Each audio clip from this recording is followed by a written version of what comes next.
L'identité de marque, c'est ce que vous voulez transmettre au public et que vous pensez être la personnalité de votre entreprise. L'image de marque, c'est ce que les gens perçoivent, reçoivent, comprennent de votre identité, de votre entreprise. Donc, la décision, elle ne vient pas de vous.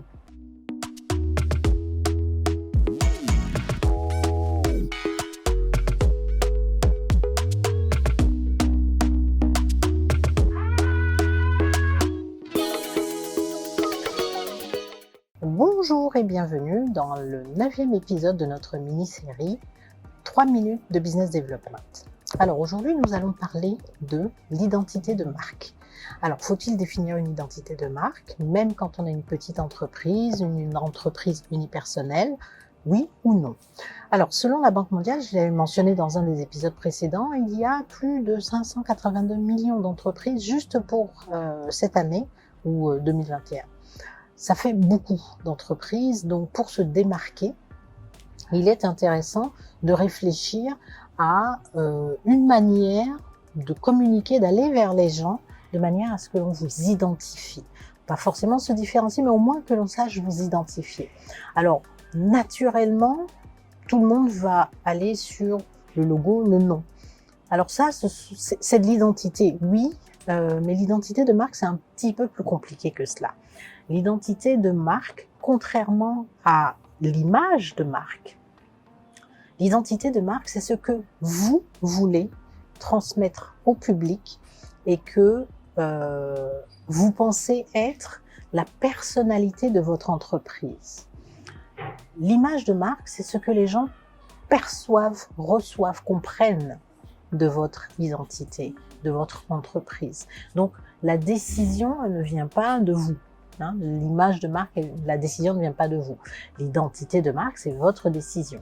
C'est le ton que vous voulez donner, c'est l'énergie que vous voulez donner, ce sont les couleurs, ce sont les valeurs, c'est la mission, ce sont les visions, etc. C'est ce que vous décidez de porter au dehors, d'accord? Donc, lorsqu'on a une petite entreprise, qu'on le veuille ou non, on a une identité de marque naturelle, je veux dire.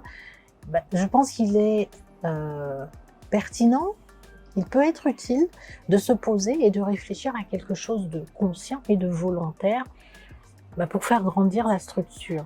Si vous voulez faire grandir votre entreprise, qu'est-ce que c'est pour quelqu'un qui est sur une toute petite structure? Je vais revenir sur ma vendeuse de beignets.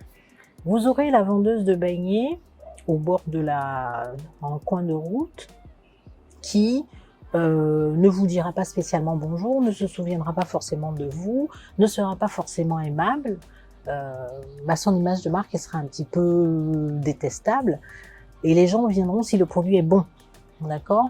Elle aura donné une identité à sa marque, celle d'être un peu rude mais de faire du bon travail. Et l'image de marque sera correspondante à cela, d'accord? Mais il n'y a pas vraiment de réflexion par rapport à cela. Elle est dans de la subsistance, donc elle ne se pose pas de questions, elle fait son travail, et un point c'est tout. Et puis vous aurez quelqu'un qui va se mettre juste en face et qui va décider de d'avoir un uniforme, par exemple, d'avoir un tablier, d'avoir une charlotte, d'avoir des emballages d'une certaine qualité. Le beignet sera peut-être vendu au même prix, il sera peut-être moins bon, ou pas, mais il va attirer une clientèle différente, d'accord? Parce que le message est « je me positionne d'une manière différente, je veux transmettre un message différent, j'ai une autre vision, j'ai une autre ambition pour mon entreprise », d'accord? Cette espèce de communication un petit peu silencieuse va positionner, d'accord? L'identité de marque va vous permettre de positionner votre entreprise vis-à-vis d'une clientèle donnée, dans un environnement donné. C'est tout pour aujourd'hui. Voilà. Je vous invite à rester connectés pour avoir les sujets que nous allons aborder dans le dernier épisode de cette saison et pourquoi pas sur la saison prochaine. Merci.